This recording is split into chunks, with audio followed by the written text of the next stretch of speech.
आज हम बात करेंगे constituent assembly and objective resolutions की वर्किंग के बारे में एकदम पॉइंट टू पॉइंट अंदाज में। चलिए शुरू करते हैं।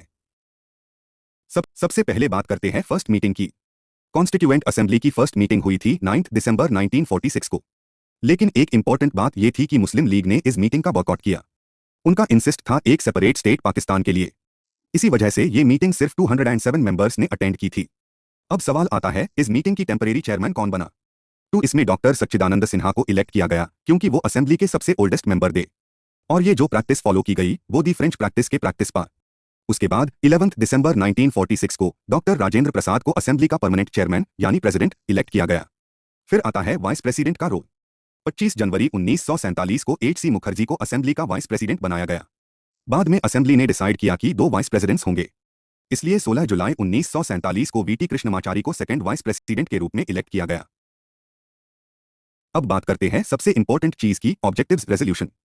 13 दिसंबर 1946 को जवाहरलाल नेहरू ने असेंबली में हिस्टोरिक ऑब्जेक्टिव्स रेजोल्यूशन मूव किया। यह रेजोल्यूशन कॉन्स्टिट्यूशन के फंडामेंटल्स और फिलॉसफी को डिफाइन करता था। चलिए इस रेजोल्यूशन के 8 मेन पॉइंट्स को पॉइंट वाइज समझते हैं।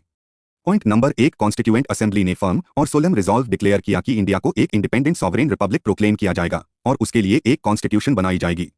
पॉइंट नंबर 2, जो टेरिटोरीज अब ब्रिटिश इंडिया में है, जो इंडियन स्टेट्स है और जो दूसरे पार्ट्स इंडिया के अंदर या बाहर है और जो शामिल होना चाहते हैं, वो सब मिलकर एक यूनियन बनाएंगे। पॉइंट नंबर 3, ये टेरिटोरीज चाहे उनकी प्रेजेंट बाउंड्रीज हो या जो कॉन्स्टिट्यूएंट असेंबली फ्यूचर में डिसाइड करे, उन्हें ऑटोनॉमस यूनिट्स का स्टेटस मिलेगा, साथ ही रेसिड्यूरी पावर्स भी। वो अपने सारे गवर्नमेंट और एडमिनिस्ट्रेशन के पावर्स एक्सरसाइज करेंगे, सिवाय उन पावर्स के जो यूनियन को दिए गए हैं। Point number 4, sovereign independent India की सारी पावर और अथॉरिटी पीपल से डिराइव होगी, यानी जनता से आएगी। पॉइंट नंबर 5, सभी लोगों को गारंटी मिलेगी justice, social, economic, political, equality, status, opportunity और लॉ के सामने, और freedom, thought, expression, belief, faith, worship, vocation, association और एक्शन की, लेकिन ये लॉ और पब्लिक मॉरालिटी के सब्जेक्ट होगी। Point number 6, minorities, backward areas, tribal areas और डिप्रेस्ड एवं बैकवर्ड क्लासेस के लिए एडिक्वेट सेफगार्ड्स दिए जाएंगे।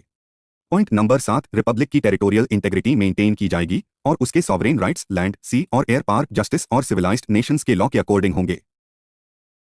पॉइंट नंबर 8, ये एंशिएंट लैंड अपना राइटफुल और ऑनर्ड प्लेस दुनिया में पाएगी और वर्ल्ड पीस एवं मैनकाइंड की वेलफेयर में अपना पूरा और विलिंग कंट्रीब्यूशन देगी। अब एक इंपॉर्टेंट डेट याद रखिए, ये ऑब्जेक्टिव्स रेजोल्यूशन यूनानिमसली अडॉप्ट हुआ था 22 जनवरी 1947 को और इसका इम्पैक्ट बहुत बड़ा था। इस रेजोल्यूशन ने कॉन्स्टिट्यूशन की सारी सब्सिक्वेंट स्टेजेस को शेप करने में इन्फ्लुएंस डाला। सबसे स्पेशल बात यह है कि इसका मॉडिफाइड वर्जन आज के कॉन्स्टिट्यूशन की प्रियम्बल बनता है।